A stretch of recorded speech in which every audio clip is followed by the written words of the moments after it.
Assalamualaikum warahmatullahi wabarakatuh. Perkenalkan, nama saya Jusela Farahu dari Akademi Farmasi Indonesia Yogyakarta, akan membagikan ilmu sedikit mengenai anestesi lokal dan anestesi umum.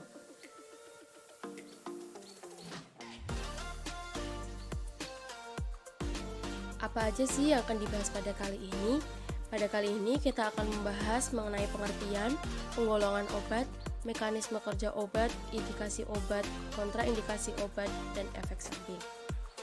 Langsung saja, yaitu pengertian.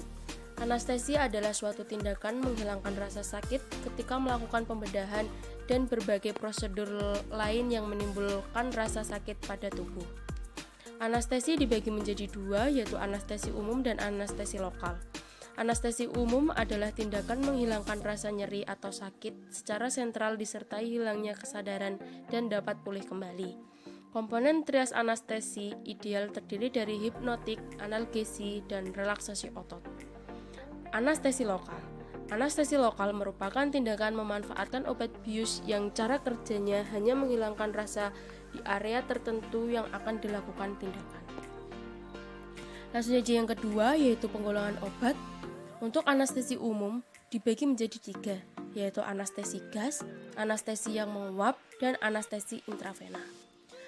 Anestesi gas pada umumnya berpotensi rendah sehingga hanya digunakan untuk induksi dan operasi ringan. Contohnya yaitu dinitrogen monoksida siklopropan. Untuk anestesi yang menguap yaitu contohnya ether, halotan, metosifloran, etilklorida, tiklopropylen.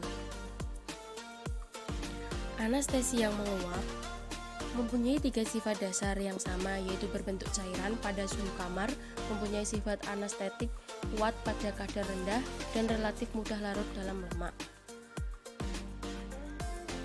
Anestesi intravena, contohnya yaitu barbiturat, ketamin, ruperidol dan ventalin, diazepam, etomidate, dan propofol.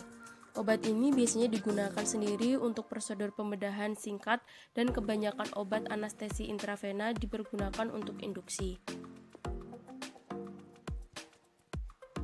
Selanjutnya yaitu untuk anestesi lokal. Untuk anestesi lokal dibagi menjadi tiga, yaitu senyawa ester, senyawa amida, dan yang ketiga yaitu senyawa-senyawa lainnya. Yang pertama yaitu senyawa ester. Adanya ikatan ester sangat menentukan sifat anestesi lokal sebab pada degradasi dan inaktivasi di dalam tubuh, gugus tersebut akan dihidrolisis. Contohnya yaitu tetrakain, benzokain, kokain, dan prokain. Untuk senyawa amida, contohnya lidokain, mepivakain, prilokain, dan dibukain.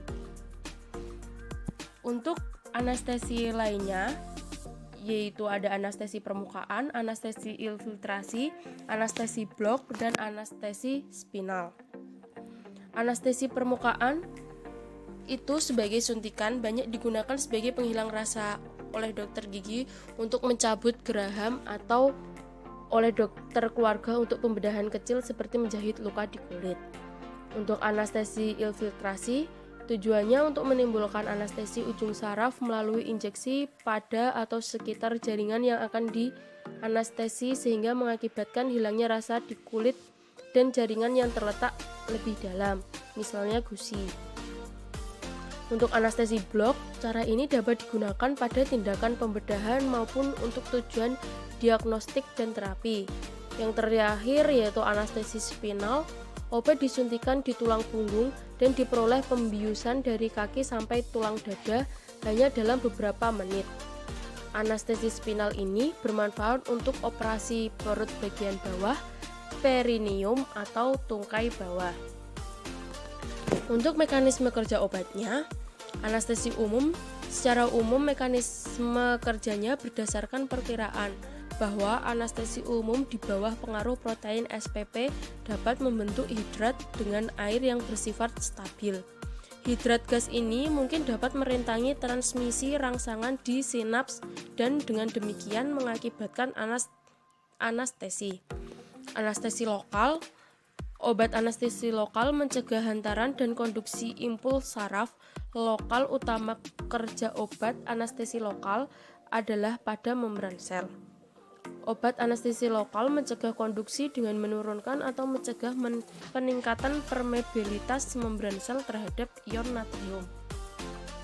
Untuk indikasi obat, untuk anestesi umum biasanya dimanfaatkan untuk tindakan operasi besar yang memerlukan keterangan pasien dan waktu pengerjaan bedah yang lebih panjang, misalnya pada kasus bedah jantung, pengangkatan batu empedu, bedah rekonstruksi tulang, dan lain-lain.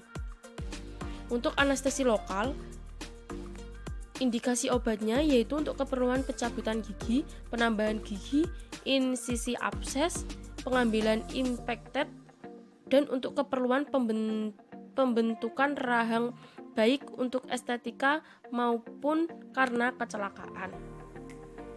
Selanjutnya yaitu kontraindikasi obat. Untuk anestesi umum, kontraindikasi anestesi umum tergantung efek farmakologi pada organ yang mengalami kelainan dan harus hindarkan pemakaian obat kepada hepar, yaitu obat hepatotoksik, jantung, yaitu obat-obat yang mendepresi miokardium atau menurunkan aliran darah koroner, ginjal, yaitu obat yang diekskresi ginjal, paru-paru, yaitu obat yang merangsang sekresi paru, dan endokrin, yaitu hindari obat meningkatkan kadar gula, hingga pemakaian obat yang merangsang susunan saraf simpatis pada diabetes karena bisa menyebabkan peninggian gula darah.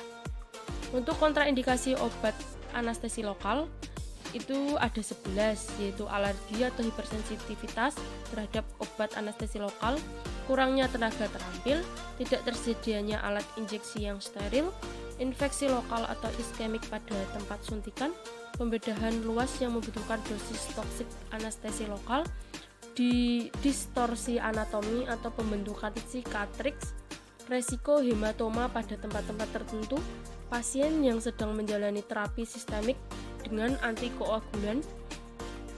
Yang ke-10 yaitu jika dibutuhkan anestesi segera atau tidak cukup waktu bagi anestesi lokal untuk bekerja dengan sempurna. Dan yang terakhir, kurangnya kerjasama atau tidak adanya persetujuan dari pihak penderita. Yang terakhir yaitu efek samping. Untuk anestesi umum biasanya mual, muntah, mulut kering, sakit tenggorokan, suara serak, rasa kantuk, menggigil, timbul nyeri dan memar di area yang disuntik, kebingungan, sembelit, dan kerusakan gigi. Untuk anestesi lokal, efek sampingnya yaitu rasa nyeri, ruam, serta pendarahan ringan di area suntikan, sakit kepala, pusing, kelelahan, mati rasa pada area yang disuntik, kedutan pada jaringan otot, dan penglihatan kabur. Cukup sekian ilmu yang dapat saya sampaikan. Jika ada kesalahan saya mohon maaf. Akhir kata, wassalamualaikum warahmatullahi wabarakatuh. Terima kasih.